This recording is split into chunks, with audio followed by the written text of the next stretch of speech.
विकसित भारत के विराट संकल्प को पूरा करने के लिए एक मजबूत नींव का निर्माण करेगा। ये बजट वंचितों को वरीयता देता है। ये बजट आज की एस्पिरेशनल सोसाइटी, गांव, गरीब, किसान, मध्यम वर्ग, सभी के सपनों को पूरा करेगा। मैं वित्त मंत्री निर्मला जी और उनकी टीम को इस ऐतिहासिक बजट के लिए बधाई देता हूं। साथियों, परंपरागत रूप से अपने हाथ से औजारों और टूल्स से कड़ी मेहनत कर कुछ न कुछ सृजन करने वाले करोड़ों विश्वकर्मा इस देश के निर्माता है। लोहार, सुनार, कुम्हार, सुथार, मूर्तिकार, कारीगर, मिस्त्री, अनगिनत लोगों की बहुत बड़ी लंबी लिस्ट है। इन सभी विश्वकर्माओं की मेहनत और सृजन को देश इस बजट में पहली बार अनेक प्रोत्साहन योजना लेकर के आया है। ऐसे लोगों के लिए ट्रेनिंग, टेक्नोलॉजी, क्रेडिट और मार्केट सपोर्ट की व्यवस्था की गई है। पीएम विश्वकर्मा कौशल सम्मान यानी पीएम विकास करोड़ों विश्वकर्माओं के जीवन में बहुत बड़ा बदलाव लाएगा। साथियों, शहरी महिलाओं से लेकर गांव में रहने वाली महिलाएं हो, कारोबार रोजगार में व्यस्त महिलाएं हो या घर काम में व्यस्त महिलाएं हो, उनके जीवन को आसान बनाने के लिए बीते वर्षों में सरकार ने अनेक विध कदम उठाए हैं। जल जीवन मिशन हो, उज्ज्वला योजना हो, पीएम आवास योजना हो, ऐसे अनेक कदम। इन सबको बहुत बड़ी ताकत के साथ आगे बढ़ाया जाएगा। उसके साथ साथ महिला सेल्फ हेल्प ग्रुप एक बहुत बड़ा सामर्थ्यवान क्षेत्र आज भारत में बहुत बड़ी जगह अपने हाथ एक्वायर कर चुका है। उनको अगर थोड़ा सा बल मिल जाए तो मिरेकल कर सकते हैं। और इसलिए विमेन सेल्फ हेल्प ग्रुप उनके सर्वांगीण के विकास के लिए नई पहल इस बजट में एक नया आयाम जोड़ेगी। महिलाओं के लिए एक विशेष बचत योजना भी शुरू की जा रही है और जनधन अकाउंट के बाद ये विशेष बचत योजना सामान्य परिवार की गृहिणी माताओं बहनों को बहुत बड़ी ताकत देने वाली है। ये बजट सहकारिता को ग्रामीण अर्थव्यवस्था के विकास की धुरी बनाएगा। सरकार ने कोऑपरेटिव सेक्टर में दुनिया की सबसे बड़ी अन्न भंडारण योजना बनाई है, स्टोरेज कैपेसिटी। बजट में नए प्राइमरी कोऑपरेटिव्स बनाने के लिए एक महत्वाकांक्षी योजना का भी ऐलान हुआ। इससे खेती के साथ साथ दूध और मछली उत्पादन के क्षेत्र का विस्तार होगा। किसानों, पशुपालकों और मछुआरों को अपने उत्पाद की बेहतर कीमत मिलेगी। साथियों, अब हमें डिजिटल पेमेंट्स की सफलता को एग्रीकल्चर सेक्टर में दोहराना है। इसलिए इस बजट में हम डिजिटल एग्रीकल्चर इंफ्रास्ट्रक्चर की एक बहुत बड़ी योजना लेकर आए हैं। आज दुनिया इंटरनेशनल मिलेट ईयर मना रही है। भारत में मिलेट्स के अनेक प्रकार हैं, अनेक नाम हैं। आज जब मिलेट्स घर घर में पहुंच रहा है, पूरी दुनिया में पॉपुलर हो रहा है, तो उसका सर्वाधिक लाभ भारत के छोटे किसानों के नसीब में है। और इसलिए आवश्यक है कि नए तरीके से उसको आगे ले जाया जाए। इसकी एक नई पहचान, विशेष पहचान आवश्यक है। इसलिए अब इस सुपर फूड को श्री अन्न श्री अन्न की नई पहचान दी गई है। उसके प्रोत्साहन के लिए भी अनेकविध योजनाएं बनाई गई है। श्री अन्न को दी गई प्राथमिकता से देश के छोटे किसानों, हमारे आदिवासी भाई बहन जो किसानी करते हैं, उनको आर्थिक संबल मिलेगा और देशवासियों को एक स्वस्थ जीवन मिलेगा। साथियों, ये बजट सस्टेनेबल फ्यूचर के लिए green growth, green economy, green energy, green infrastructure और ग्रीन जॉब्स को एक अभूतपूर्व विस्तार देगा।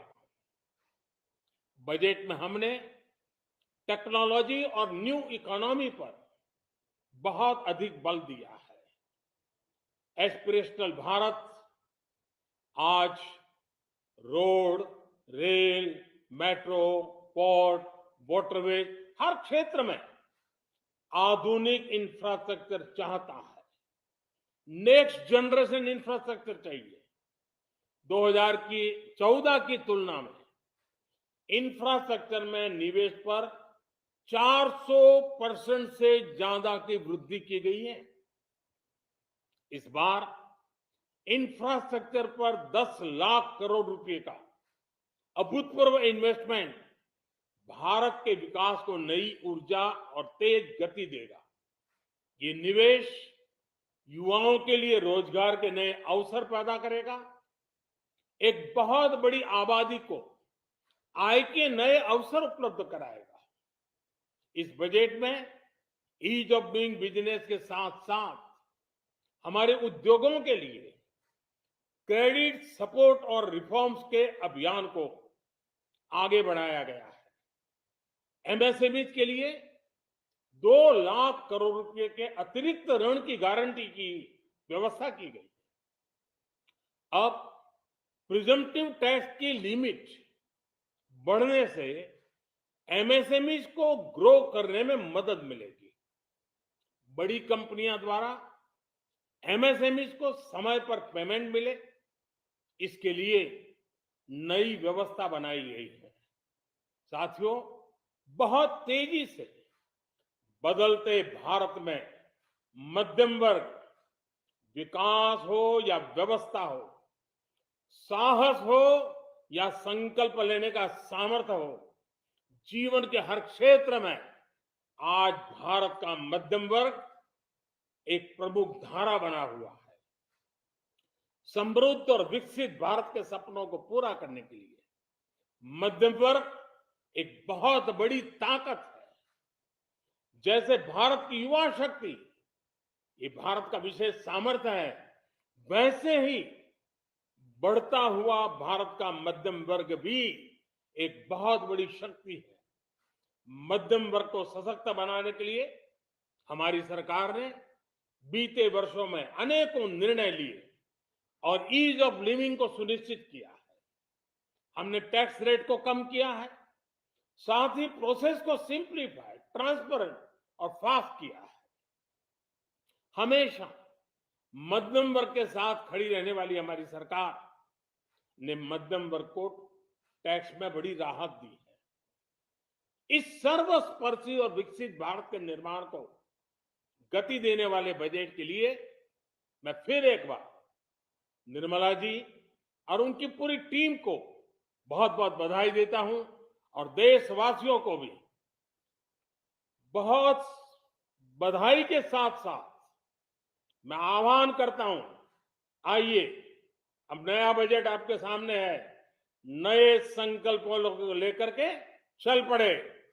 2047 में समृद्ध भारत, समर्थ भारत, हर प्रकार से संपन्न भारत हम बना के रहेंगे। आइए इस यात्रा को हम विकसित भारत के विराट संकल्प को पूरा करने के लिए एक मजबूत नींव का निर्माण करेगा। ये बजट वंचितों को वरीयता देता है। ये बजट आज की एस्पिरेशनल सोसाइटी, गांव, गरीब, किसान, मध्यम वर्ग, सभी के सपनों को पूरा करेगा। मैं वित्त मंत्री निर्मला जी और उनकी टीम को इस ऐतिहासिक बजट के लिए बधाई देता हूं। साथियों, परंपरागत रूप से अपने हाथ से औजारों और टूल्स से कड़ी मेहनत कर कुछ न कुछ सृजन करने वाले करोड़ों विश्वकर्मा इस देश के निर्माता है। लोहार, सुनार, कुम्हार, सुथार, मूर्तिकार, कारीगर, मिस्त्री, अनगिनत लोगों की बहुत बड़ी लंबी लिस्ट है। इन सभी विश्वकर्माओं की मेहनत और सृजन को देश इस बजट में पहली बार अनेक प्रोत्साहन योजना लेकर के आया है। ऐसे लोगों के लिए ट्रेनिंग, टेक्नोलॉजी, क्रेडिट और मार्केट सपोर्ट की व्यवस्था की गई है। पीएम विश्वकर्मा कौशल सम्मान यानी पीएम विकास करोड़ों विश्वकर्माओं के जीवन में बहुत बड़ा बदलाव लाएगा। साथियों, शहरी महिलाओं से लेकर गांव में रहने वाली महिलाएं हो,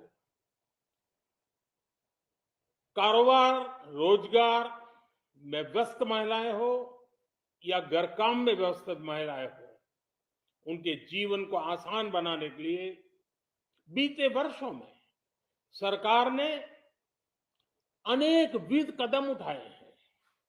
जल जीवन मिशन हो, उज्ज्वला योजना हो, पीएम आवास योजना हो, ऐसे अनेक कदम। इन सबको बहुत बड़ी ताकत के साथ आगे बढ़ाया जाएगा। उसके साथ साथ महिला सेल्फ हेल्प ग्रुप एक बहुत बड़ा सामर्थ्यवान क्षेत्र आज भारत में बहुत बड़ी जगह अपने हाथ एक्वायर कर चुका है। उनको अगर थोड़ा सा बल मिल जाए तो मिरेकल कर सकते हैं। और इसलिए विमेन सेल्फ हेल्प ग्रुप उनके सर्वांगीण के विकास के लिए नई पहल इस बजट में एक नया आयाम जोड़ेगी। महिलाओं के लिए एक विशेष बचत योजना भी शुरू की जा रही है और जनधन अकाउंट के बाद ये विशेष बचत योजना सामान्य परिवार की गृहिणी माताओं बहनों को बहुत बड़ी ताकत देने वाली है। ये बजट सहकारिता को ग्रामीण अर्थव्यवस्था के विकास की धुरी बनाएगा। सरकार ने कोऑपरेटिव सेक्टर में दुनिया की सबसे बड़ी अन्न भंडारण योजना बनाई है, स्टोरेज कैपेसिटी। बजट में नए प्राइमरी कोऑपरेटिव्स बनाने के लिए एक महत्वाकांक्षी योजना का भी ऐलान हुआ। इससे खेती के साथ साथ दूध और मछली उत्पादन के क्षेत्र का विस्तार होगा। किसानों, पशुपालकों और मछुआरों को अपने उत्पाद की बेहतर कीमत मिलेगी। साथियों, अब हमें डिजिटल पेमेंट्स की सफलता को एग्रीकल्चर सेक्टर में दोहराना है। इसलिए इस बजट में हम डिजिटल एग्रीकल्चर इंफ्रास्ट्रक्चर की एक बहुत बड़ी योजना लेकर आए हैं। आज दुनिया इंटरनेशनल मिलेट ईयर मना रही है। भारत में मिलेट्स के अनेक प्रकार हैं, अनेक नाम हैं। आज जब मिलेट्स घर घर में पहुंच रहा है, पूरी दुनिया में पॉपुलर हो रहा है, तो उसका सर्वाधिक लाभ भारत के छोटे किसानों के नसीब में है। और इसलिए आवश्यक है कि नए तरीके से उसको आगे ले जाया जाए। इसकी एक नई पहचान, विशेष पहचान आवश्यक है। इसलिए अब इस सुपर फूड को श्री अन्न श्री अन्न की नई पहचान दी गई। उसके प्रोत्साहन के लिए भी अनेकविध योजनाएं बनाई गई है। श्री अन्न को दी गई प्राथमिकता से देश के छोटे किसानों, हमारे आदिवासी भाई बहन जो किसानी करते हैं, उनको आर्थिक संबल मिलेगा और देशवासियों को एक स्वस्थ जीवन मिलेगा। साथियों, ये बजट सस्टेनेबल फ्यूचर के लिए green growth, green economy, green energy, green infrastructure और ग्रीन जॉब्स को एक अभूतपूर्व विस्तार देगा।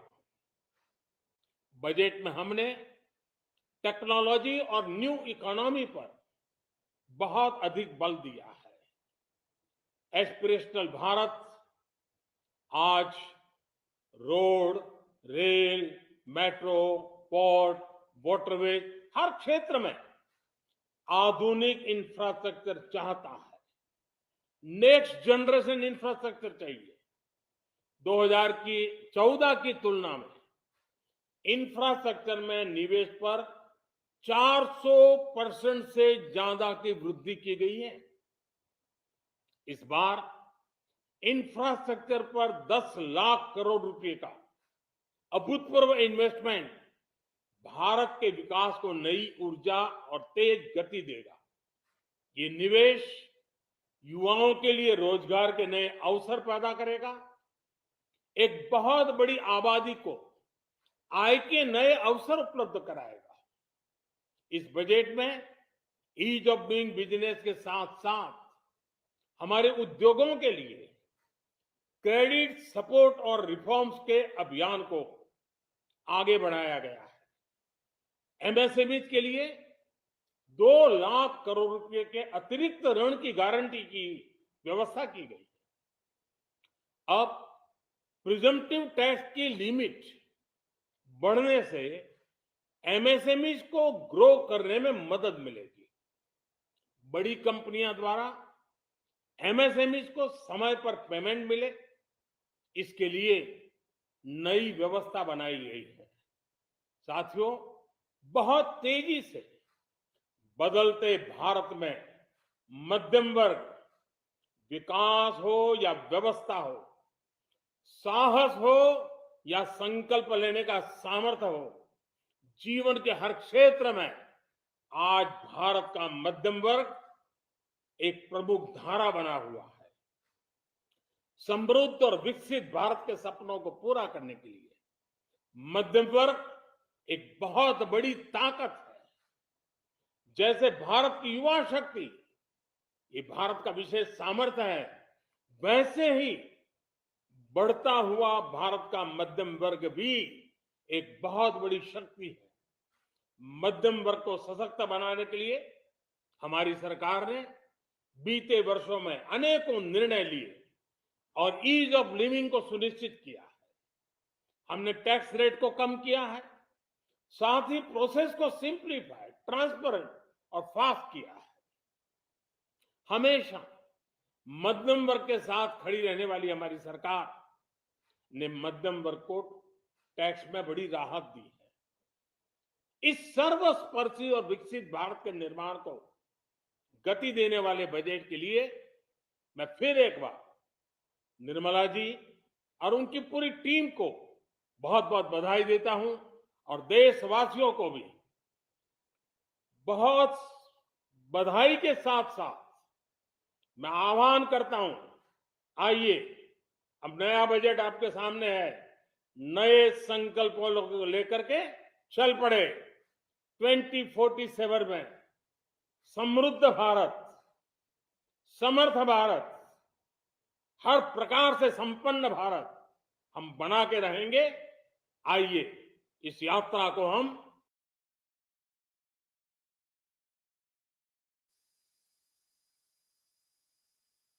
माननीय सभासदों, माननीय अध्यक्ष जी,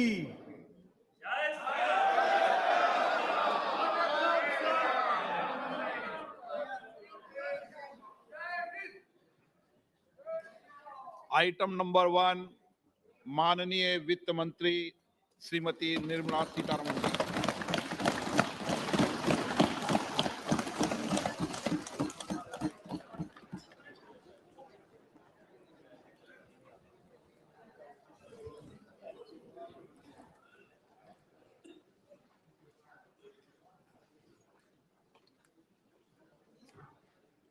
Honorable Speaker, I present the budget for 2023-2024. This is the first budget in Amrit Kal. This budget hopes to build on the foundation laid in the previous budget and the blueprint drawn for India at 100. We envision a prosperous and inclusive India in which the fruits of development will reach all sections and citizens, especially our youth, women, farmers, OBCs, scheduled castes, and scheduled tribes. In the 75th year of our independence, the world has recognized the Indian economy as a bright star. Our current year's economic growth is estimated to be at 7%.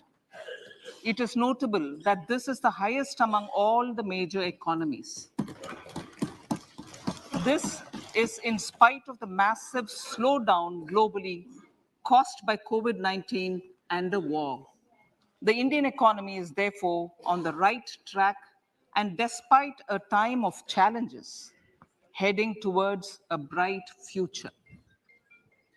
Today, as Indians stand with their head held high and the world appreciates India's achievements and successes, we are sure that elders who had fought for India's independence will, with joy, bless us in our endeavors going forward as well. Our focus on wide-ranging reforms and sound policies implemented through Sabka Prayas, resulting in Jan Bhagidari and targeted support to those in need, helped us perform well in trying times. India's rising global profile is because of the several accomplishments. Unique world-class digital public infrastructure, example, Aadhaar, CoWIN, and UPI. COVID vaccination drive in unparalleled scale and speed, proactive role in frontier areas such as achieving the climate-related goals, Mission Life, and National Hydrogen Mission. During the COVID-19 pandemic, we ensured that no one goes to bed hungry with a scheme to supply free food grains to over 80 crore persons for 28 months.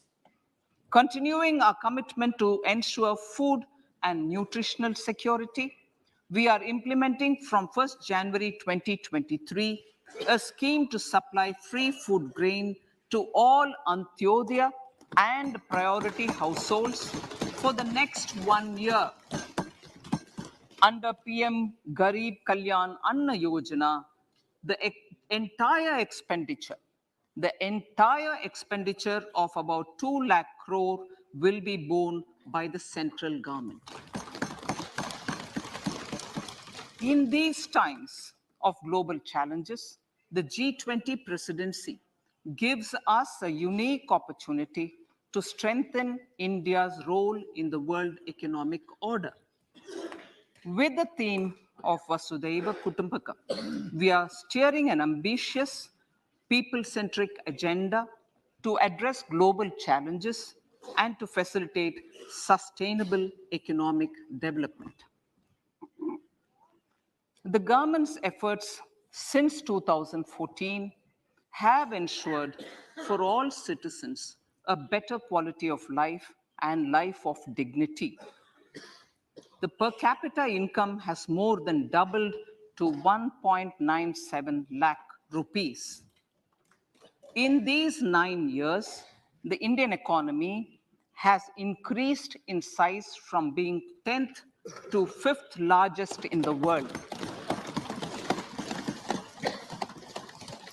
We have significantly improved our position as well as a well-governed and innovative country with a conducive environment for business as reflected in several global indices. We have made a significant progress in many sustainable development goals. The economy has become a lot more formalized as reflected in the EPFO membership, more than doubling to 27 crore and rupees 7,400 crore digital payments of 126 lakh crore rupees through UPI in 2022. The efficient implementation of many schemes with universalization of targeted benefits has resulted in inclusive development. Some of the schemes are 11.7 crore household toilets under Swachh Bharat mission, which is achieved, 9.6 crore LPG connections under Ujjwala, 220 crore COVID vaccination of 102 crore persons, 47.8 crore PM Jan Dhan bank accounts, insurance cover for 44.6 crore persons under PM Suraksha Bima and PM Jeevan Jyoti Yojana, and cash transfer of 2.2 lakh crores of rupees to 11.4 crore to over 11.4 crore farmers under PM Kisan Samman Nidhi. Our vision for the Amrit Kal includes technology-driven and knowledge-based economy with strong public finances and a robust financial sector. To achieve this, Jan Bhagidari through Sabka Saath, Sabka Prayas is essential. The economic agenda for achieving this vision focuses on three things. First, facilitating ample opportunities for citizens, especially the youth, to fulfill their aspirations. Second, providing strong impetus to growth and job creation. And third, strengthening macroeconomic stability. To service these focus areas in our journey to India at 100, we believe that the following four opportunities can be transformative during Amrit Kal. Economic empowerment of women. Deen Dayal Antyodaya Yojana National Rural Livelihood Mission has achieved remarkable success by mobilizing rural women into 81 lakh self-help groups.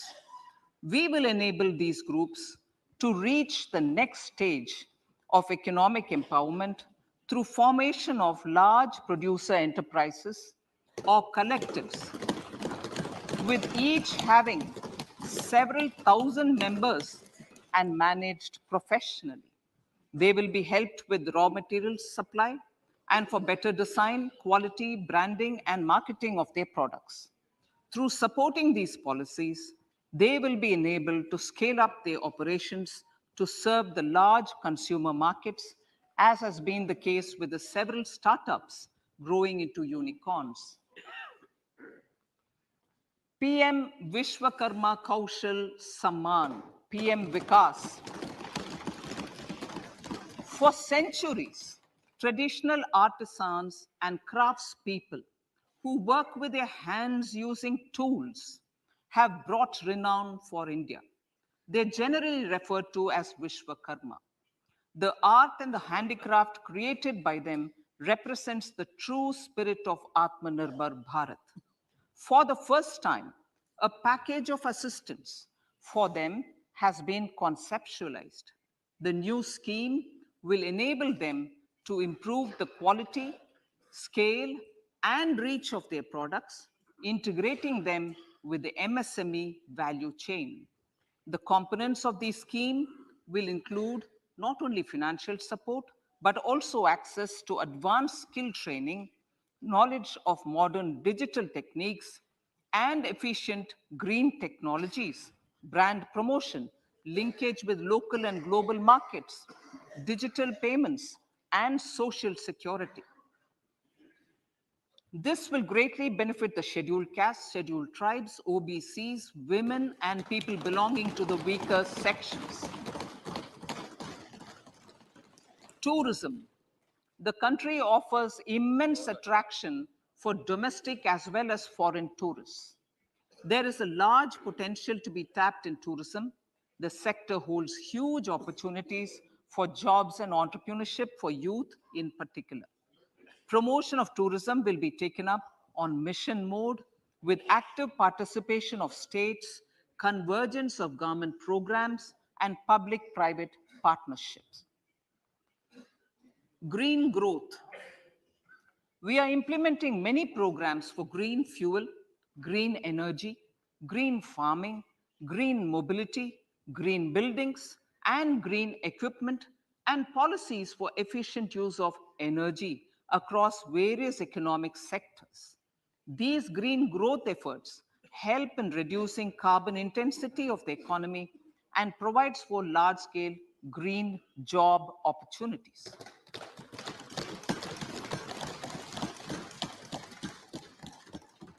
Priorities of this budget.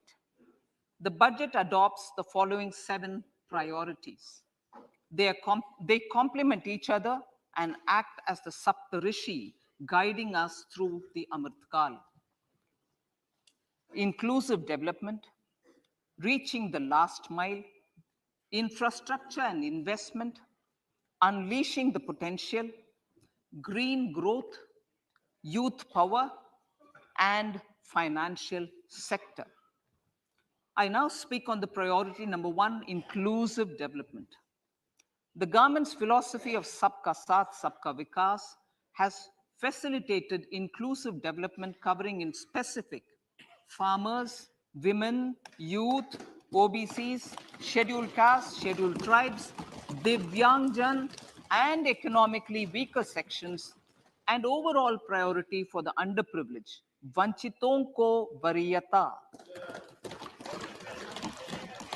There has also been a sustained focus on Jammu Kashmir, Ladakh, and the Northeast. This budget builds on those efforts. Digital public infrastructure for agriculture. Digital public infrastructure for agriculture will be built as an open source, open standard, and interoperable public good. This will enable inclusive farmer-centric solutions through relevant information services for crop planning and health, improved access to farm inputs, credit and insurance, help for crop estimation, market intelligence, and support for growth of agri-tech industry and startups.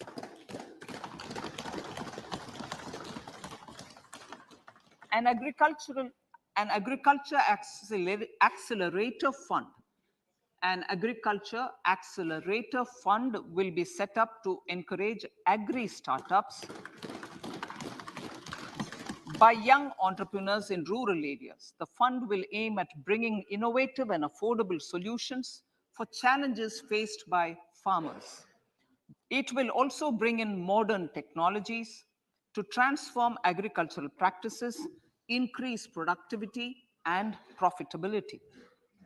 To enhance the productivity of extra long staple cotton, we will adopt a cluster-based and value chain approach through public-private partnerships. This will mean collaboration between farmers, state, and industry for input supplies, extension services, and market linkages. We will launch an Atmanirbhar Clean Plant program to boost availability of disease-free, quality planting material for high-value horticultural crops at an outlay of 2,200 crores. Global hub for millets, which are Sri Anna. India is the forefront. India's at the forefront of popularizing millets, whose consumption furthers nutrition, food security, and welfare of farmers, said the Honorable Prime Minister. We are the largest producer and second largest exporter of Sri Anna in the world. We grow several types of Sri Anna, such as Sri Anna Jowar, Sri Anna Ragi, Sri Anna Bajra, Sri Anna Kutu, Ramdana, Kangni, Kutni, Kutki, Kodo, China, and Sama. These have a number of health benefits and have been an integral part of our food for centuries. I acknowledge with pride the huge service done by small farmers in contributing to the health of fellow citizens by growing these Sri Anna. Now, to make India a global hub for Sri Anna, the Indian Institute of Millet Research, ideally Indian Institute of the Sri Anna Research, Hyderabad, will be supported as the center of excellence for sharing best practices, research, and technologies at the international level. The agricultural credit target will be increased to 20 lakh crores with focus on animal husbandry, dairy, and fisheries. We will launch a new sub-scheme of PM Matsya Sampada Yojana, which is an existing scheme, but we launch a new sub-scheme with targeted investment of 6,000 crores to further enable activities of fishermen, fish vendors, and micro and small entrepreneurs, improve value chain efficiencies, and expand the market. For farmers, especially small and marginal farmers and other marginalized sections, the government is promoting cooperative-based economic development model. A new Ministry of Cooperation was formed with a mandate to realize the vision of Sahkar Se Samriddhi. To realize this vision, the government has already initiated computerization of 63,000 primary agricultural credit societies with an investment of 2,560 crores, 2,516 crores. In consultation with all the stakeholders and the states, model bylaws for PACS were formulated, enabling them to become multi-purpose PACS. A national cooperative database is being prepared for countrywide mapping of cooperative societies. With this backdrop, we will implement a plan to set up massive decentralized storage capacity.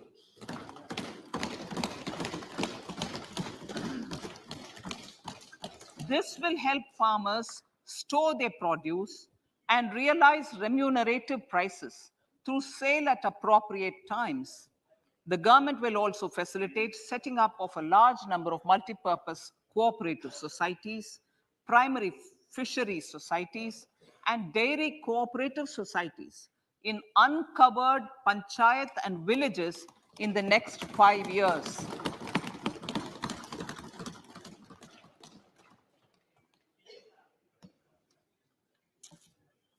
Health, education, and skilling. 157 new nursing colleges will be established in co-location with the existing 157 medical colleges established since 2014. A mission to eliminate sickle cell anemia by 2047 will be launched. It will entail awareness creation, universal screening of 7 crore people in the age group of 0 to 40 years in affected tribal areas, and counseling through collaborative efforts of central ministries and state governments. Facilities in select ICMR labs, Indian Council for Medical Research labs, will be made available for research by public and private medical college faculty and private sector R&D teams for encouraging collaborative research and innovation. A new program to promote research and innovation in pharmaceuticals will be taken up through centers of excellence. We shall also encourage industry to invest in research and development in specific priority areas. Dedicated multidisciplinary courses for medical devices will be supported in existing institutions to ensure availability of skilled manpower for futuristic medical technologies, high-end manufacturing, and research. Teachers' training. Teachers' training will be re-envisioned through innovative pedagogy, curriculum transaction, continuous professional development, dipstick surveys, and ICT implementation. The District Institute of Education and Training will be developed as vibrant institutes of excellence for this purpose.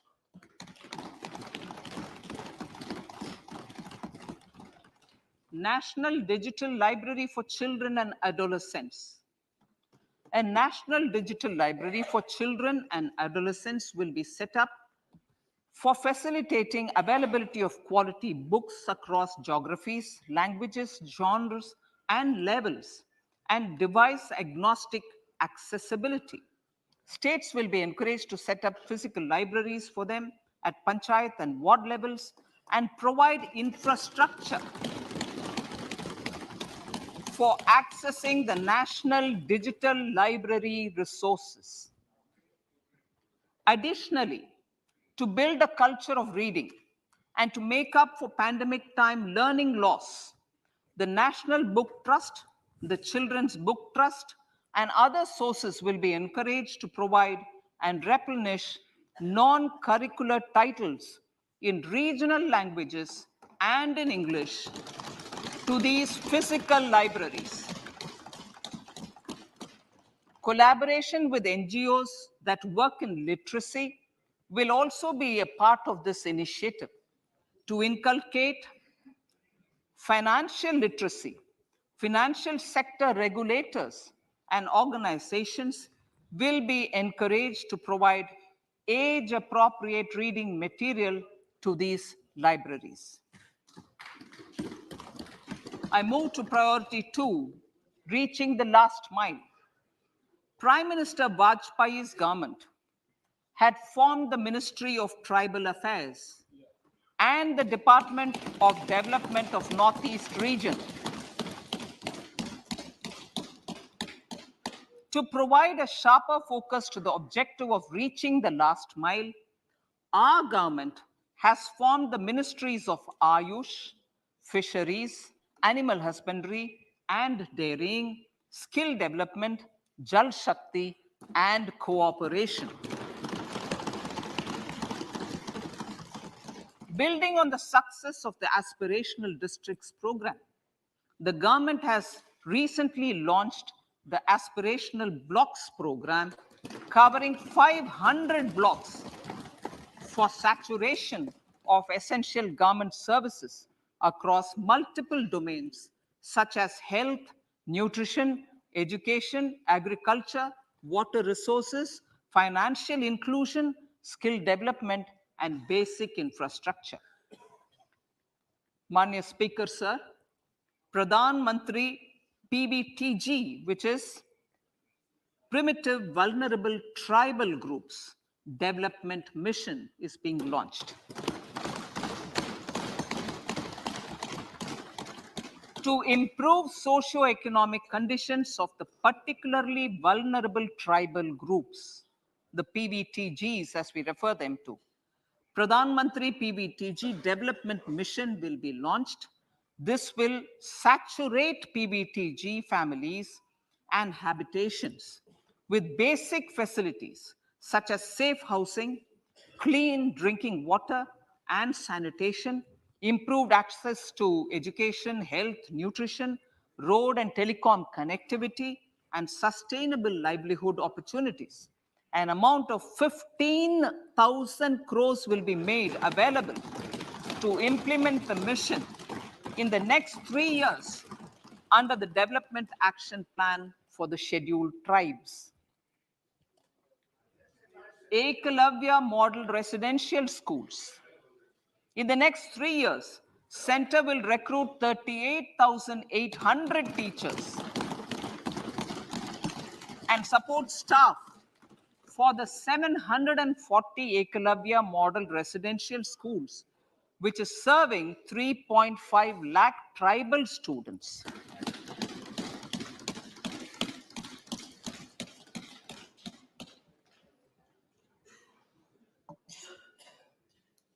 In the drought-prone central regions of Karnataka, central assistance of 5,300 crore will be given to Upper Bhadra project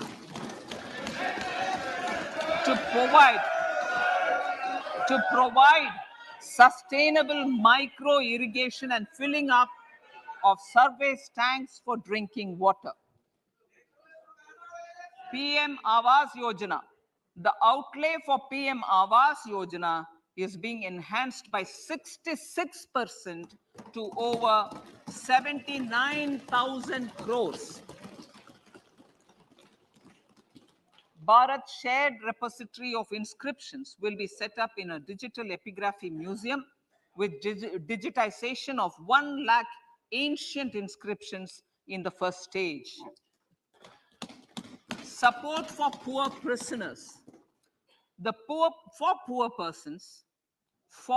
persons who are in prisons and unable to afford the penalty or the bail amount, required financial support will be provided.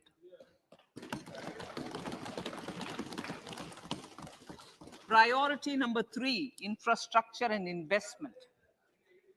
Investments in infrastructure and productive capacity have a large multiplier impact on growth and employment. After the subdued period of the pandemic, private investments are growing again. The budget takes the lead once again to ramp up the virtuous cycle of investment and job creation. Honorable Speaker, sir, the capital investment outlay is being increased steeply for the 3rd year in a row by 33% to 10 lakh crores, which would be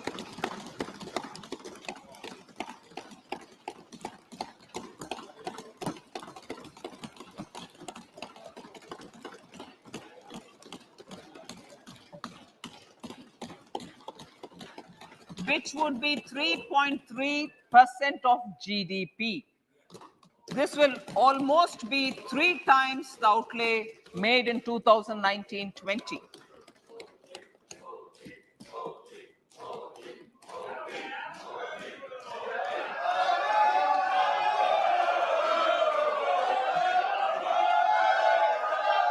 This substantial increase in recent years is central to the government's efforts to enhance growth potential and job creation, crowd in private investments, and provide a cushion against global headwinds.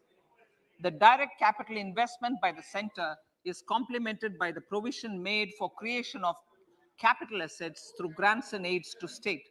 The effective capital expenditure of the center is budgeted at 13.7 lakh crore rupees, which will be 4.5% of GDP. Support to state governments for capital investment. I have decided to continue the 50-year interest-free loan to state governments for one more year to spur investment in infrastructure and to incentivize them for complementary policies actions with a significantly enhanced outlay of 1.3 lakh crores. The newly established Infrastructure Finance Secretariat will assist all stakeholders for more private investment in infrastructure, including railways, roads, urban infrastructure, and power, which are predominantly depend on public resources. The harmonized master list of infrastructure will be reviewed by an expert committee for recommending the classification and financing framework suitable for Amartkal. A capital outlay, I'm talking about railways now, sir, Honorable Speaker. Railways. A capital outlay of 2.40 lakh crores has been provided for the railways. This is the highest ever outlay this highest ever outlay is about 9 times the outlay made in 2013-14. 100 critical transport infrastructure projects for last and first mile connectivity for ports, coal, steel, fertilizer, and food grain sectors have been identified. They will be taken up on priority with investment of 75,000 crores, including 15,000 crore from private sources. 50 additional airports, heliports, water aerodromes, and advanced landing grounds will be revived for improving regional air connectivity.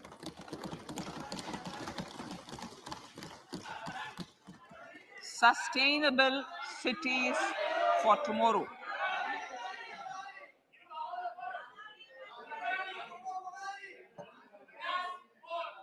States and cities will be encouraged to undertake urban planning reforms and actions to transform our cities into sustainable cities of tomorrow.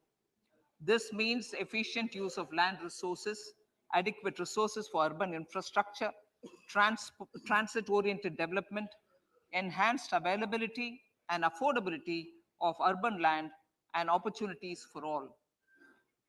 Through property tax governance reforms and ring fencing user charges on urban infrastructure, cities will be incentivized to improve their creditworthiness for municipal bonds.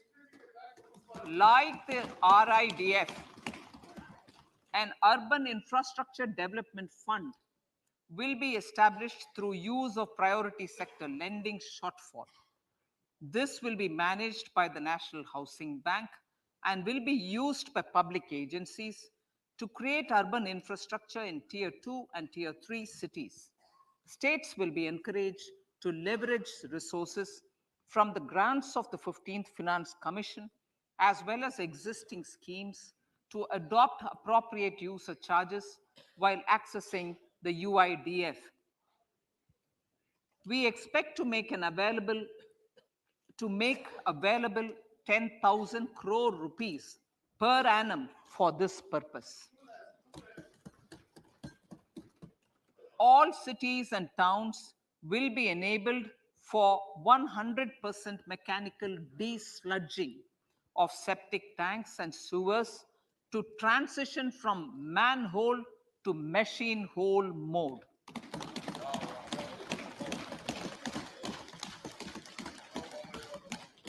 Enhanced focus will be provided for scientific management of dry and wet waste.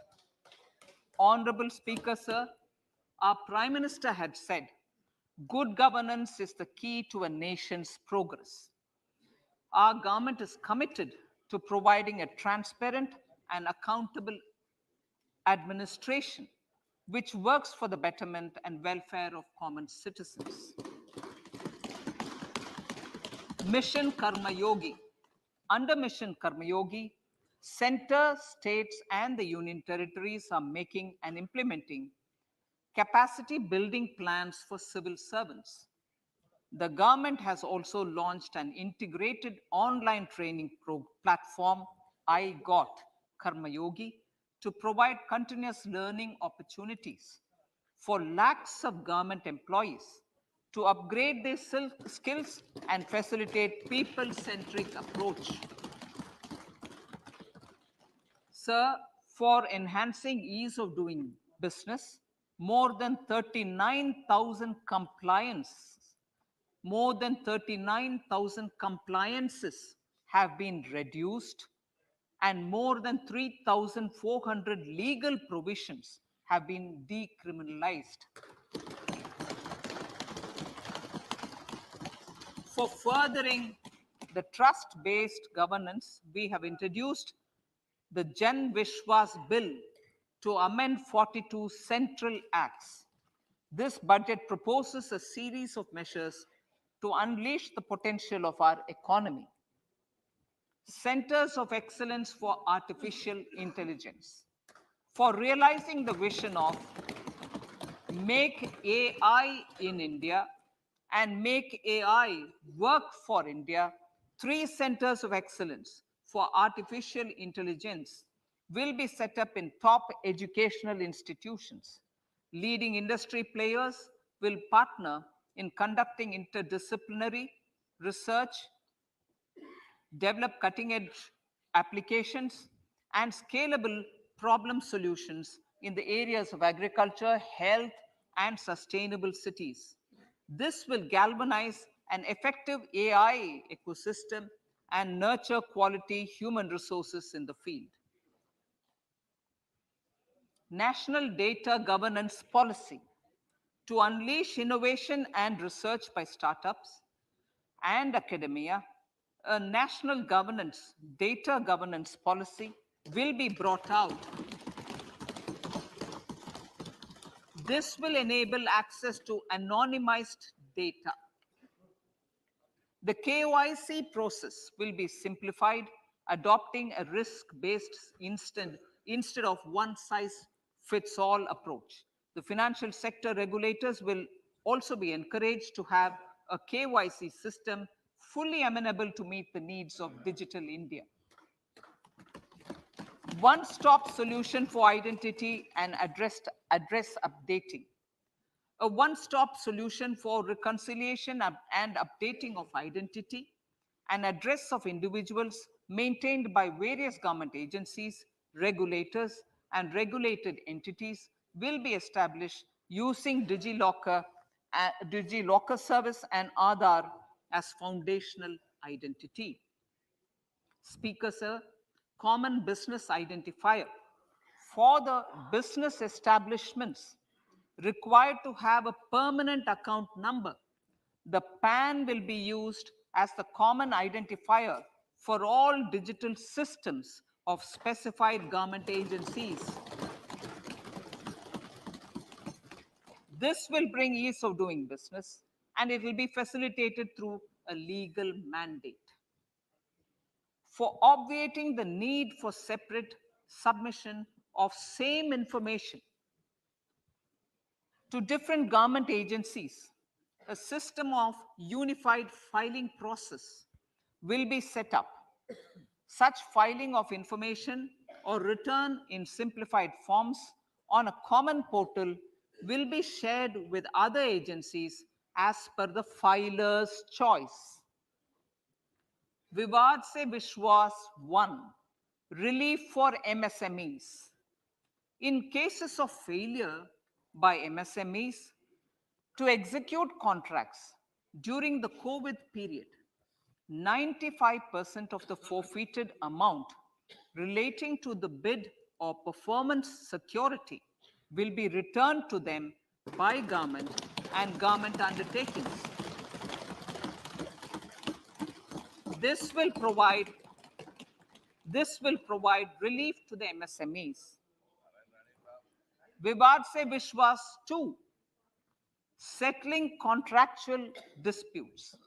To settle contractual disputes of government and government undertakings, wherein arbitral award is under challenge in a court, a voluntary settlement scheme with standardized terms will be introduced. This will be done by offering graded settlement terms depending on pendency level of the dispute.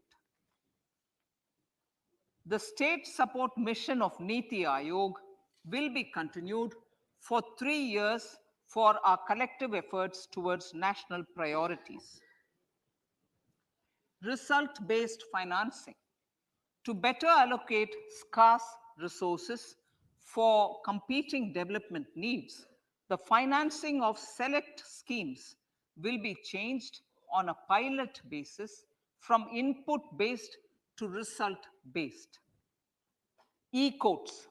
For efficient administration of justice, phase 3 of e-courts projects phase 3 of the e-courts project will be launched with an outlay of 7,000 crores. Fintech services in India have been facilitated by our digital public infrastructure, including Aadhaar, PM Jan Dhan Yojana, Video, KYC, India Stack, and UPI. To enable more fintech innovative services, the scope of documents available in DigiLocker for individuals will be expanded. An entity DigiLocker will be set up for the use by MSMEs, large businesses, and also charitable trusts. This will be towards storing and sharing documents online securely whenever needed with various authorities, regulators, banks, and other business entities. 5G services. 100 labs for developing applications using 5G services will be set up in engineering institutions.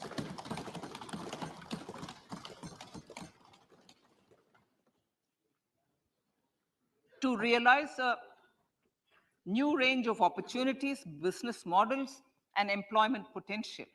The labs will cover, among others, applications such as smart classrooms, precision farming, intelligent transport systems, and healthcare applications. Lab-grown diamonds. Lab-grown diamonds is a technology and innovation-driven emerging sector with high employment potential.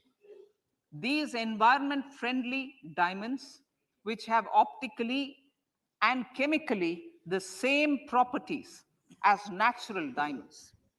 To encourage indigenous production of LGD, lab-grown diamond seeds and machines, and to reduce import dependency, a research and development grant will be provided to one of the IITs for 5 years. To reduce the cost of production, a proposal to review the custom duty on LGD seeds will be indicated in Part B of the speech. I come to the fifth priority, Honorable Speaker, sir, green growth. Honorable Prime Minister has given a vision for life or lifestyle for environment to spur a movement of environmentally conscious lifestyle. India is moving forward firmly for the Panchamrit, the net zero carbon emission by 2070 to usher in green industrial and economic transition. This budget builds on our focus on green growth. The recently launched National Green Hydrogen Mission, with an outlay of 19,700 crores, will facilitate transition of the economy to low carbon intensity, reduce dependence on fossil fuel imports, and make the country assume technology and market leadership in this sunrise sector.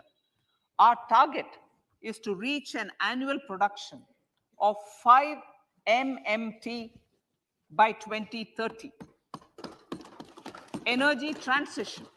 This budget provides for 35,000 crores for priority capital investment towards energy transition and net zero objectives and energy security by Ministry of Petroleum and Natural Gas.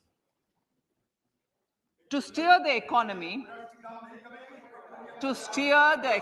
on sustainable development path, battery energy storage systems with capacity of 4,000 MWH will be supported with viability gap funding. A detailed framework for pumped storage projects will also be formulated. Renewable energy evacuation.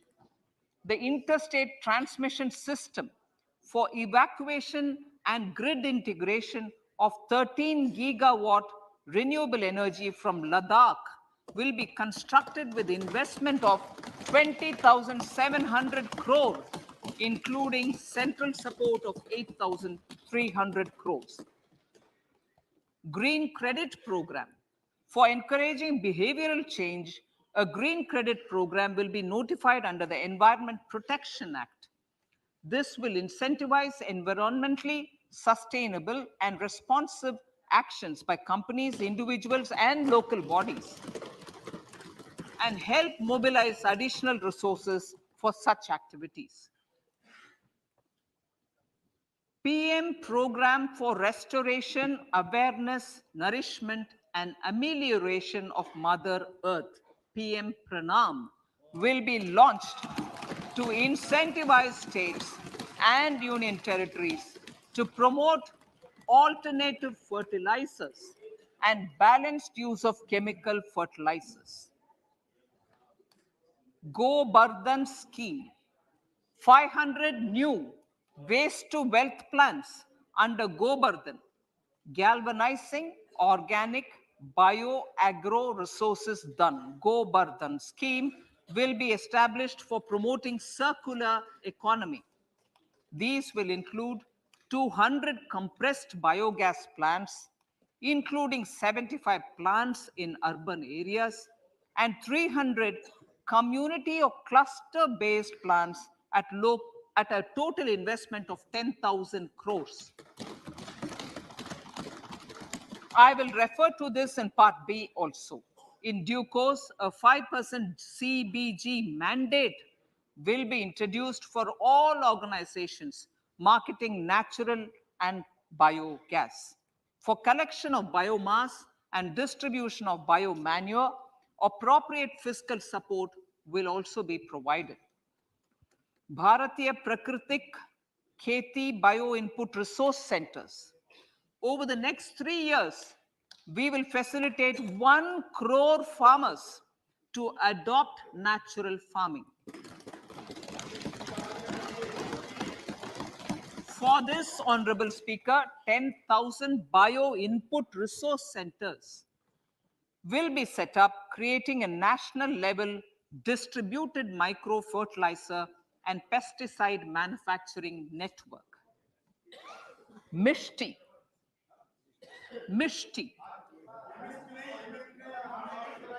Building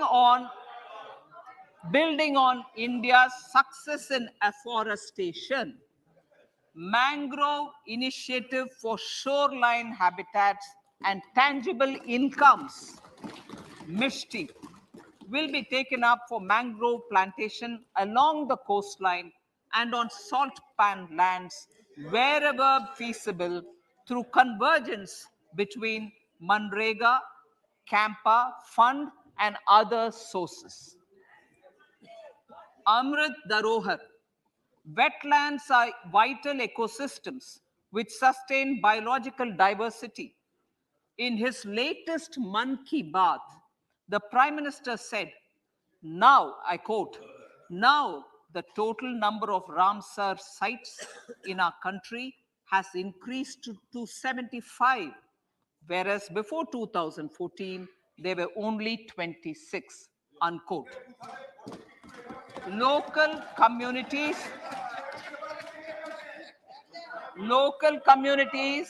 have always been at the forefront of conservation efforts. The government will promote their unique conservation values through Amrit Dharohar, a scheme that will be implemented over the next 3 years to encourage optimal use of wetlands and enhance biodiversity, carbon stock, ecotourism opportunities, and income generation for local communities. Coastal shipping. Coastal shipping will be promoted as the energy efficient and lower cost mode of transport, both for passengers and freight, through PPP mode with viability gap funding. Vehicle replacement. Vehicle replacement is an important continuing policy, replacing the old political, I know, replacing, absolutely, thank you. Replacing old polluting vehicles may be applicable, right? Replacing old polluting vehicles is an important part of greening our economy.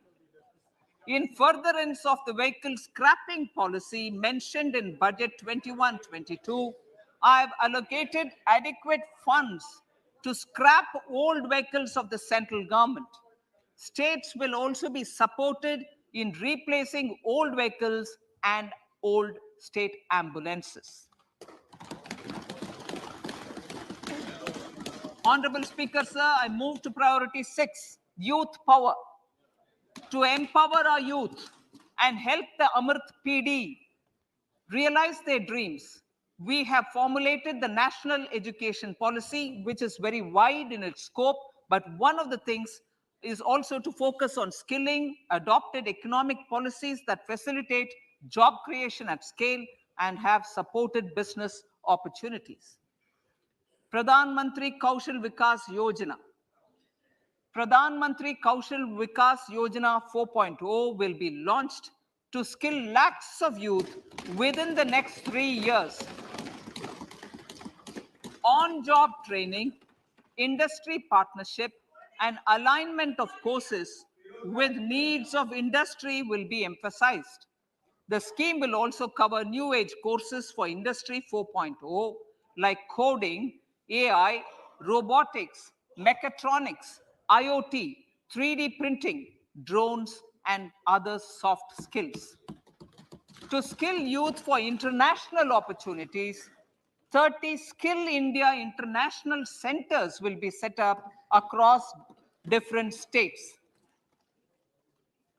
The digital ecosystem for skilling will be further expanded with the launch of a unified Skill India digital platform for enabling demand-based formal skilling, linking with employers, including MSMEs, and facilitating access to entrepreneurship schemes.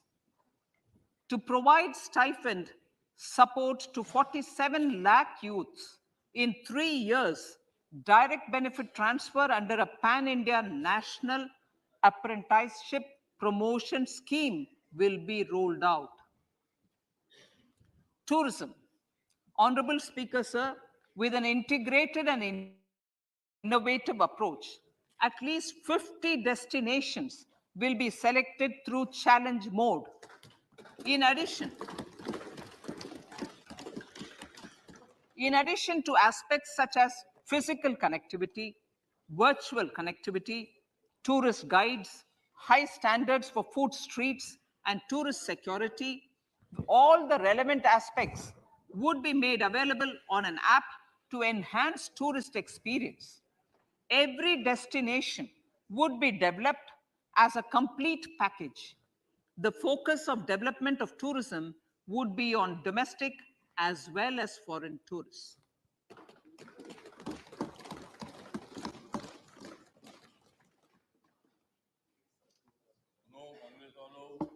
Sector-specific skilling and entrepreneurship development will be dovetailed to achieve the objectives of Dekho Apna Desh initiative.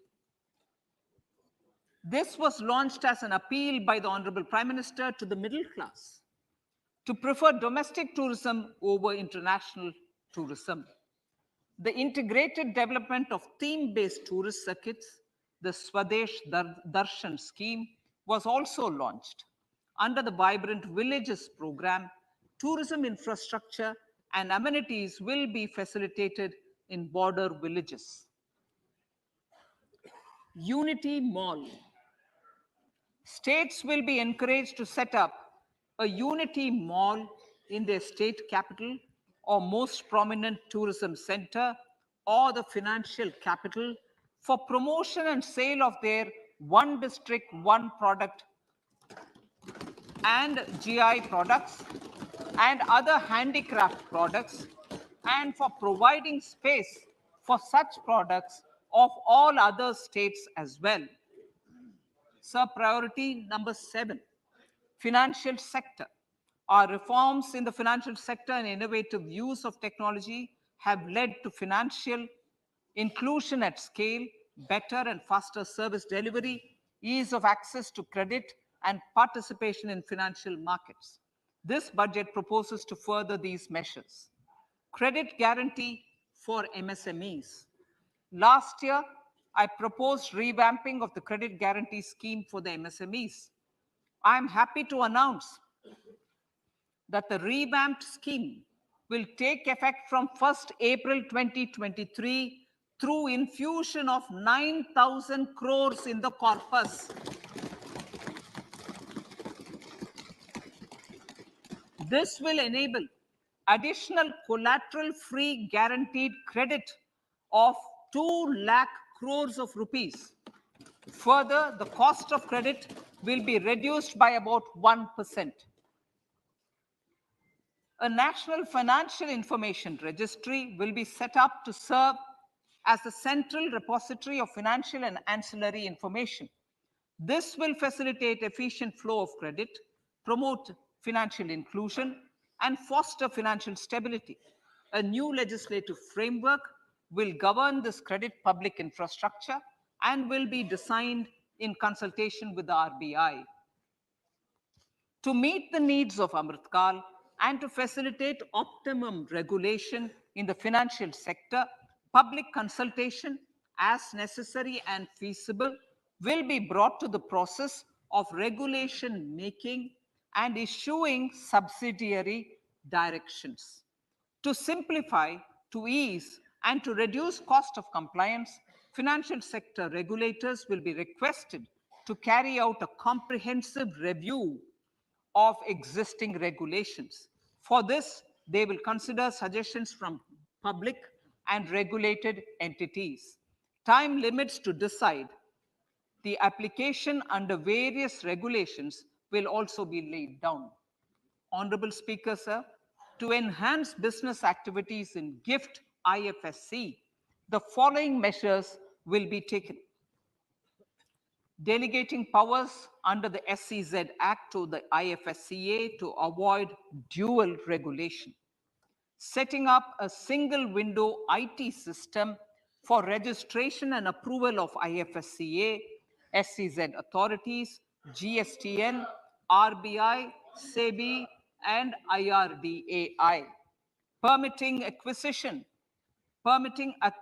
financing by IFSC banking units of foreign banks, establishing a subsidiary of Exim Bank for trade refinancing, amending IFSCA Act for statutory provisions for arbitration, ancillary services, and avoiding dual regulation under the SEZ Act, and recognizing offshore derivative instruments as valid contracts.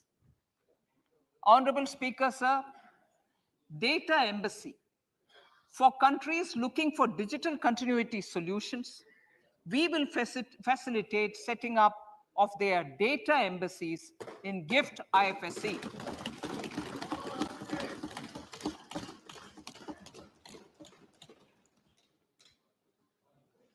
Improving governance and investor protection in banking sector. To improve bank governance and enhance investors' protection, certain amendments to the Banking Regulation Act, the Banking Companies Act, and the Reserve Bank of India Act are being proposed. Capacity building in securities market. Honorable Speaker, sir, to build capacity of functionaries and professionals in the securities market, SEBI will be empowered to develop, regulate, maintain, and enforce norms and standards for education in the National Institute of Securities Markets and to recognize award of degrees, diplomas, and certificates. A central processing center will be set up for faster response to companies through centralized handling of various forms filed with field officers under the Companies Act. Reclaiming of shares and dividends. For investors to reclaim unclaimed shares and unpaid dividends from the Investor Education and Protection Fund Authority with ease, from the Investor Education and Protection Fund Authority with ease, an integrated IT portal will be established. Digital payments continue to find wide acceptance. In 2022, they show an increase of 76% in transaction and 91% in value. Fiscal support for this digital public infrastructure will continue in 2023-2024. Azadi Ka Amrit Mahotsav, Mahila Samman Bachat Patra. For commemorating Azadi Ka Amrit Mahotsav, a one-time new small savings scheme, Mahila Samman Savings Patra or Savings Certificate, Mahila Samman Savings Certificate will be made available for a 2-year period up to March 2025. This will offer deposit facility up to 2 lakh in the name of a woman or girls for a tenure of 2 years at fixed interest rate of 7.5% with partial withdrawal option. Senior citizens. The maximum deposit limit for senior citizens savings scheme will be enhanced from 15 lakh to 30 lakhs of rupees. The maximum deposit limit for monthly income account scheme will be enhanced from 4.5 lakh to 9 lakh for single account and from 9 lakh to 15 lakh for joint account. Honorable Speaker, sir, fiscal management. 50 years interest-free loan to states. The entire 50-year loan to states has to be spent on capital expenditure within 2023-24. Most of this will be at the discretion of the states, but a part will be conditional on states increasing their actual capital expenditure. Parts of the outlay will also be linked to or allocated for the following purposes: scrapping old government vehicles, urban planning reforms and actions, financing reforms in urban local bodies to make them creditworthy for municipal bonds, housing for police personnel above or as part of the police station, constructing unity malls, children and adolescent libraries and digital infrastructure, and state share of capital expenditure of central schemes. Honorable Speaker, sir, fiscal deficit of states. States will be allowed a fiscal deficit of 3.5% of GSDP, of which 0.5% will be tied to power sector reforms. Revised estimates 2022 to 2023. The revised estimate, Honorable Speaker, sir, of the total receipts other than borrowing is 24.3 lakh crores, of which the net tax receipts are 20.9 lakh crores. The revised estimate of the total expenditure is 41.9 lakh crores of rupees, of which the capital expenditure is about 7.3 lakh crores. The revised estimate of the fiscal deficit is 6.4% of GDP, adhering to the budget estimate. So budget estimates of 2023-24. Coming to 2023-24, the total receipts other than borrowings and the total expenditure are estimated at 27.2 lakh crores and 45 lakh crores respectively. The net tax receipts are estimated at 23.3 lakh crores. The fiscal deficit is estimated to be 5.9% of the GDP. In my budget speech for 21-22, I had announced that we plan to continue the path of fiscal consolidation, reaching a fiscal deficit of below 4.5% by 2025-26, with a fairly steady decline over the period. We have adhered to this path, and I reiterate my intention to bring the fiscal deficit below 4.5% of GDP by 2025-26. To finance the fiscal deficit in 2023-24, the net market borrowings from dated securities are estimated at 11.8 lakh crores. The balance financing is expected to come from small savings and other sources. The gross market borrowings are estimated at 15.43 lakh crores of rupees. Honorable Speaker, sir, I now move to Part B.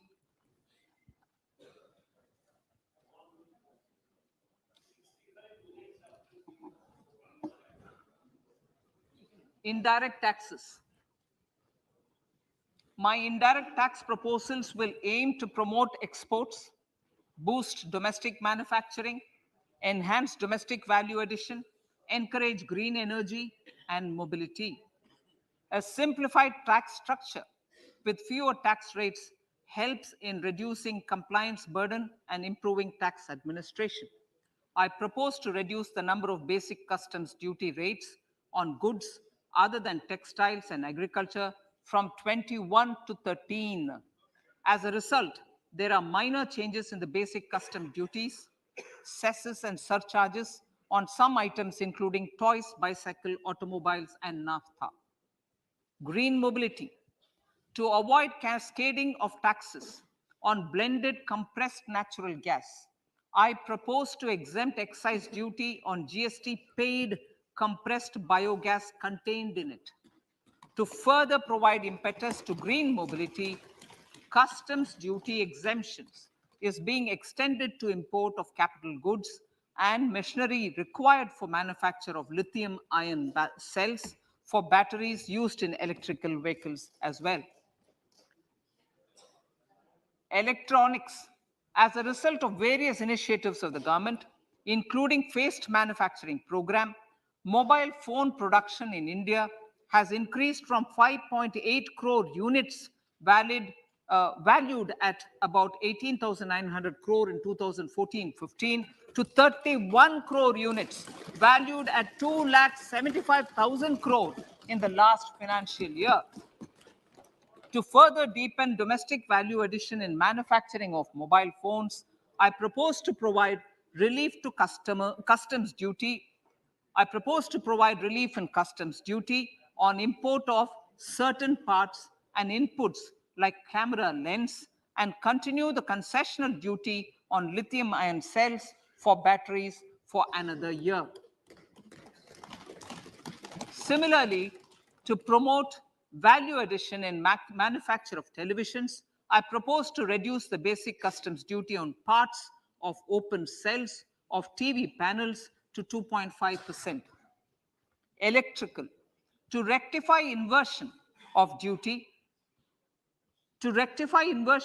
structure and encourage manufacturing of electric kitchen chimneys, the basic custom duty on electric kitchen chimney is being increased from 7.5% to 15% and that on heat coils for these is proposed to be reduced from 20% to 15%.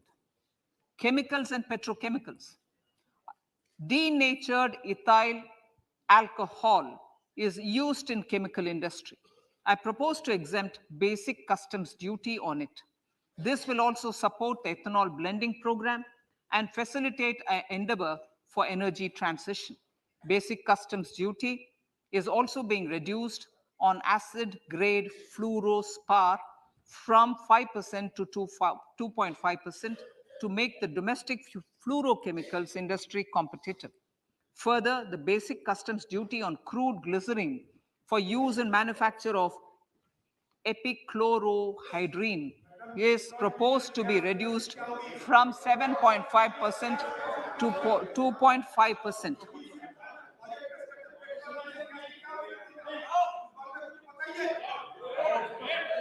Marine products. In the last financial year, marine products recorded the highest export growth, benefiting farmers in the coastal states of the country. To further enhance the export competitiveness of marine products, particularly shrimps, duty is being reduced on key inputs for domestic manufacture of shrimp feed. India is a global leader, as I said in part A, in cutting and polishing of natural diamonds, contributing about 3/4 of the global turnover by value. With the depletion of deposits of natural diamonds, the industry is moving towards lab-grown diamonds, and it holds huge promise. To seize this opportunity, I propose to reduce the basic customs duty on seeds used in their manufacture. Custom duties on door or doré and bars of gold and platinum were increased earlier this fiscal. I propose to increase the duties on articles made therefrom to enhance the duty differential. I also propose to increase the import duty on silver doors, bars, and articles to align them with that on gold and platinum.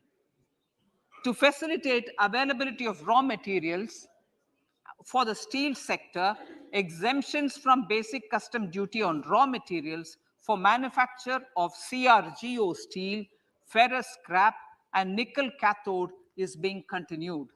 Similarly, the concessional BCD of 2.5% on copper scrap is also being continued to ensure the availability of raw materials for secondary copper producers who are mainly in the MSME sectors.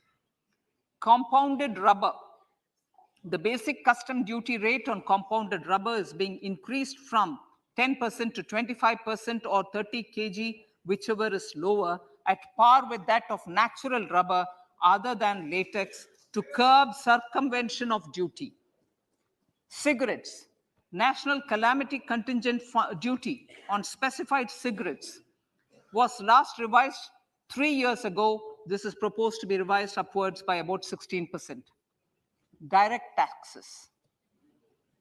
I now come to my direct tax proposals. Honorable Speaker, these proposals aim to maintain continuity and stability of taxation, further simplify and rationalize various provisions to reduce the compliance burden, promote the entrepreneurial spirit, and provide tax relief to citizens. It has been constant endeavor of the Income Tax Department to improve taxpayers' services by making compliance easy and smooth. Our taxpayers portal received a maximum of 72 lakh returns in a day, processed more than 6.5 crore returns this year. Average processing period reduced from 93 days in financial year 13-14 to 16 days only now. And 45% of the returns were processed within 24 hours. We intend to further improve this, roll out the next generation common IT return form for taxpayer convenience, and also plan to strengthen the grievance redressal mechanism. MSMEs and professionals. MSMEs are growth engines of our economy. Micro enterprises with turnover up to 2 crore of rupees and certain professionals with turnover of up to 50 lakh rupees can avail the benefit of presumptive taxation.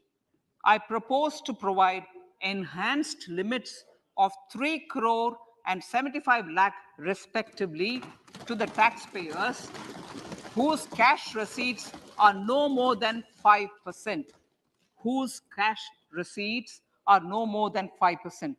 Moreover, to support MSMEs in timely receipt of payments, I propose to allow deduction for expenditure incurred on payments made to them only when payment is actually made.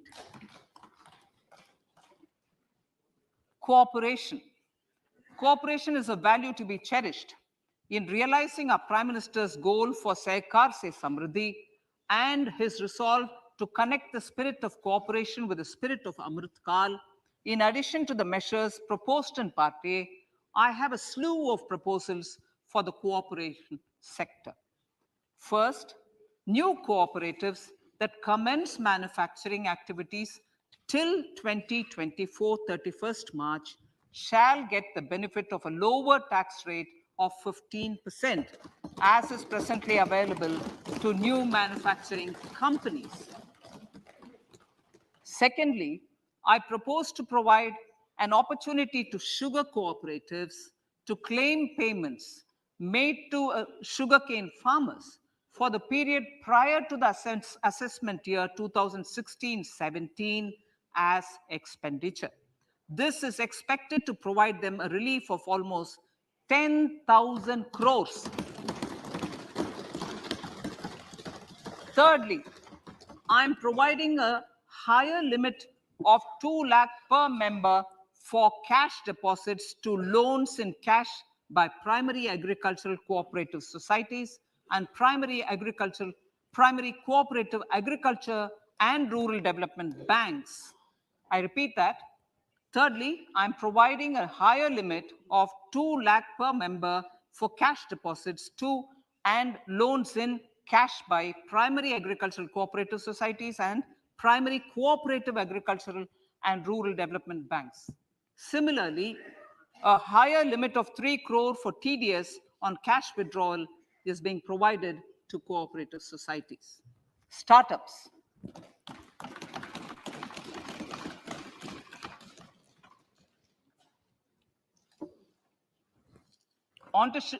Entrepreneurship is vital for a country's economic development. We have taken a number of measures for startups and they have borne results. India is now the third largest ecosystem for startups globally and ranks second in innovation quality among middle income countries. I propose to extend the date of incorporation for income tax benefits to startups from 31/3/2023 to 31/3/2024. I further propose to provide the benefit of carry forward of losses on change of shareholding of startups from 7 years of incorporation to 10 years.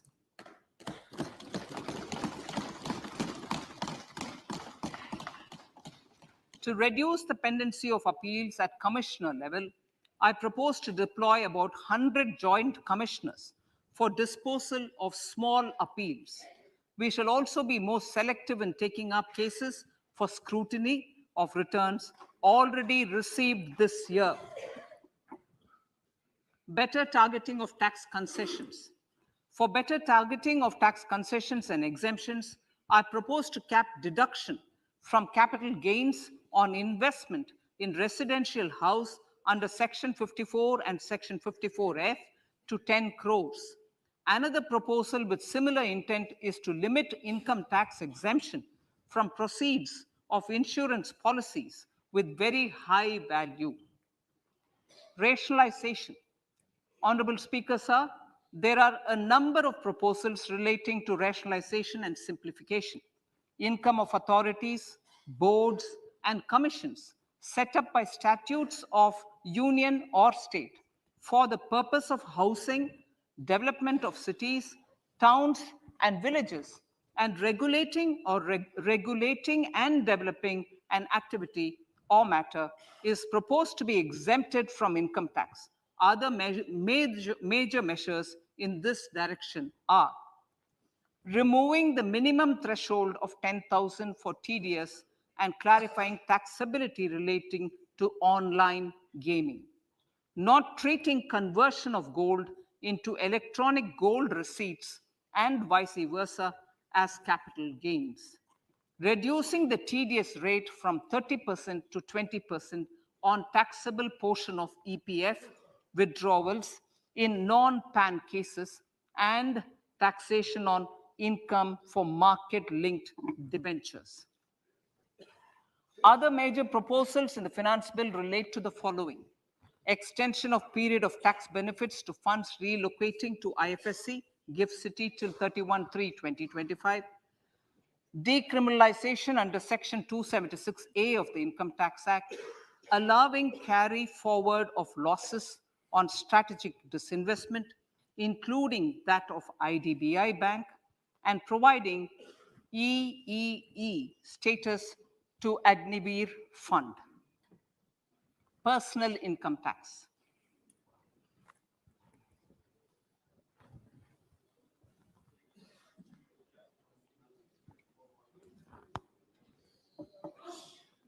Now I come to what everyone is waiting for. Personal income tax. I have 5 major announcements to make in this regard. These primarily benefit our hard-working middle class. The first one concerns rebate. Currently, those with income up to 5 lakh do not pay any income tax in both old and new regimes. I propose to increase the rebate limit to 7 lakhs in the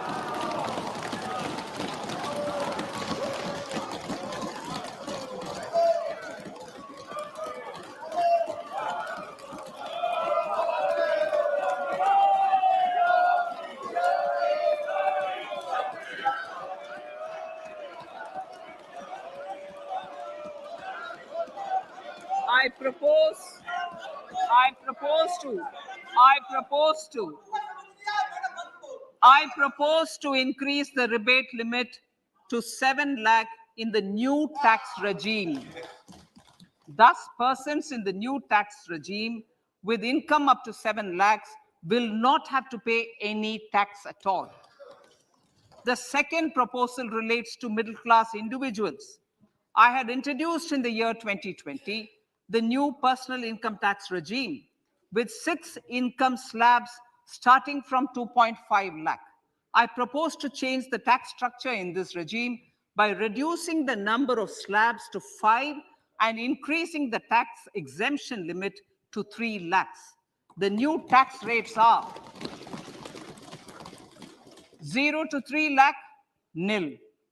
3 to 6 lakhs, 5%. 6 to 9 lakhs, 10%. 9 to 12 lakh, 15%.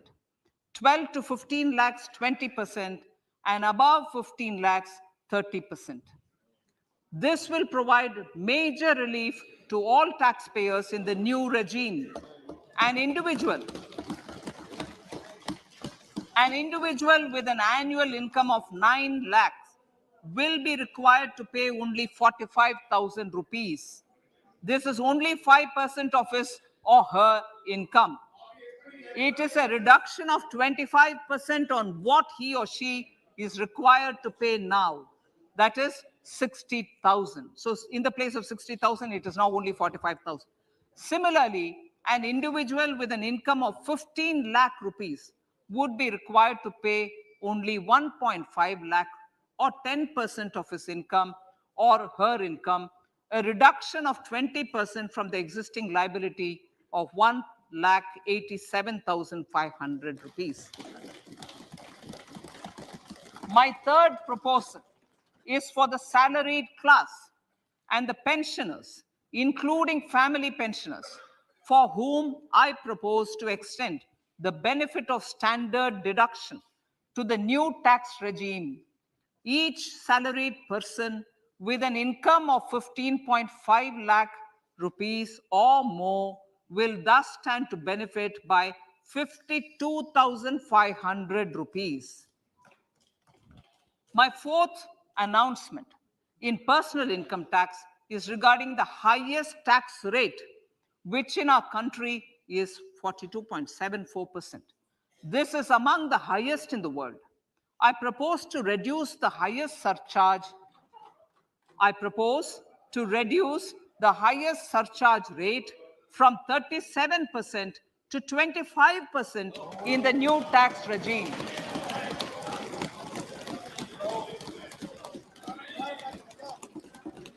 This would result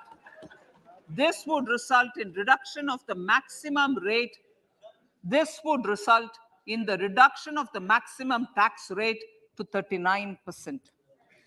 Lastly, the limit of 3 lakh rupees for tax exemption on leave encashment on retirement of non-government salaried employees was last fixed in the year 2002, when the highest basic pay in the government was only 30,000 rupees per month.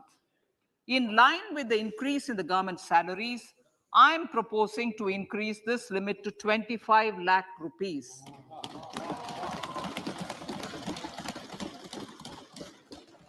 We are also making the new income tax regime as the default tax regime. However, citizens will continue to have the option to avail the benefit of the old tax regime. Apart from these, I'm also making some other changes as given in the annexure. As a result of these proposals, revenue of about 38,000 crore to 37,000 crore in direct taxes and rupees 1,000 crore in indirect taxes will be foregone, while revenue of about 3,000 crore will be additionally mobilized. Thus, the total revenue foregone is about 35,000 crores annually. Honorable Speaker, sir, with these words, I commend the budget to this August House.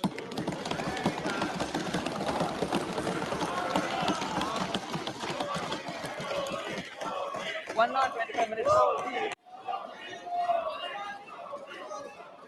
Item number 1, माननीय item number 2, Shrimati Nirmala Sitharaman ji. Sir, with your permission, I lay on the table of the following statements.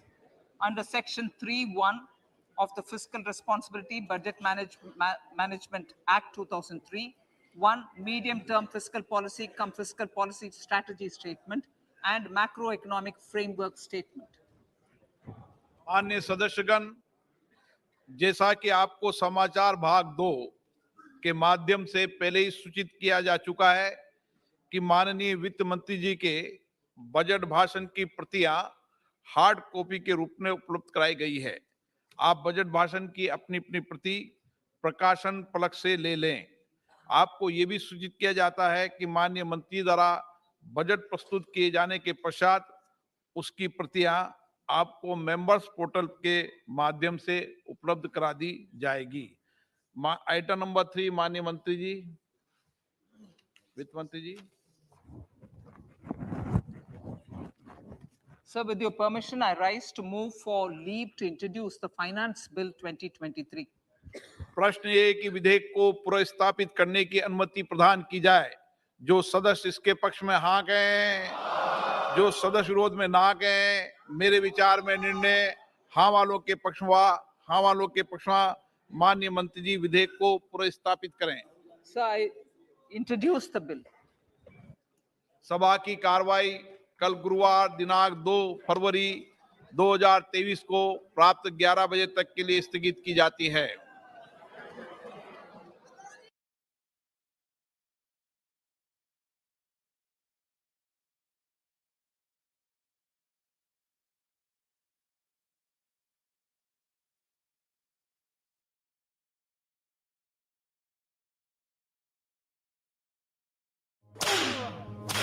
Law break करके you don't create fear, only crime. तब आपको भी सीखना होगा कि डर के जीना क्या होता है. लव एंड रेवोल्यूशन, इन दोनों चीजों के लिए युद्ध नहीं, दिलों को जीतना जरूरी है. Deepak is our most fierce commander. उसे बाहर लाना ही होगा जेल से. I think they are planning something big, sir.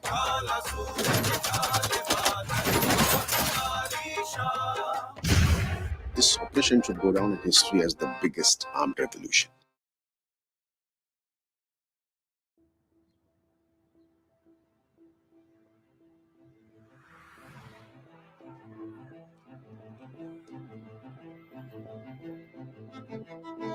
Who am I?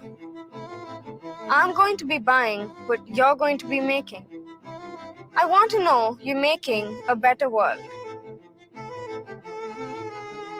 I'll give my money to the one who never robs the earth. I'll spend my fortune on you if you promise to think of the less fortunate too. I want to know you're making a more equal world. I'll invest in your technology to put a man on Mars. But wait, why can't it be a woman? I'll click on your app, I'll walk into your shop. As long as you're fair to the farmer and his crop. I'm gonna be buying what you're gonna be making.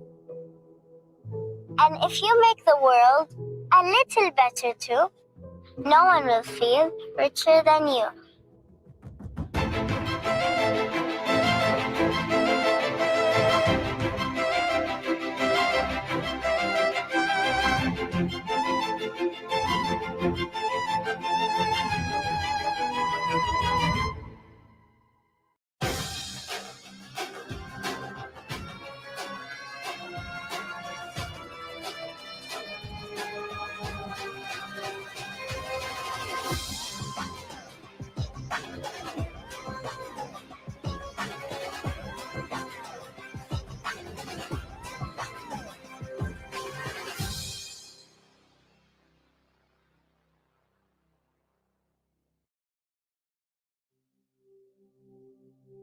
गूंजती है गली गली परिवर्तन की हवा चली जुड़ रहा है देश ये सारा भारत जाना यात्रा चली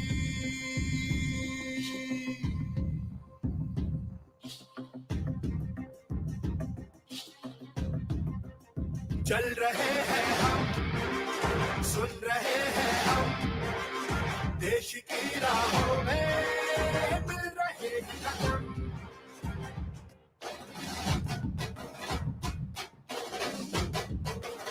चल रहे हैं हम सुन रहे हैं हम देश की राहों में मिल रहे हैं कदम हाथ जुड़ेंगे जब देश जुड़ेगा तब डर का ये माहौल मिट सकेगा तब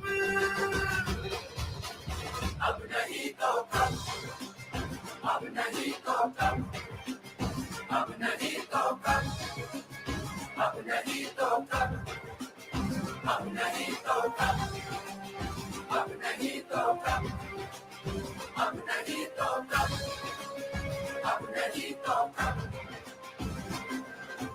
चली चली चली चली भारत जोड़ो यात्रा चली चली चली चली चली भारत जोड़ो यात्रा चली भारत की गली गली भारत जोड़ो यात्रा चली भारत की गली गली भारत जोड़ो यात्रा चली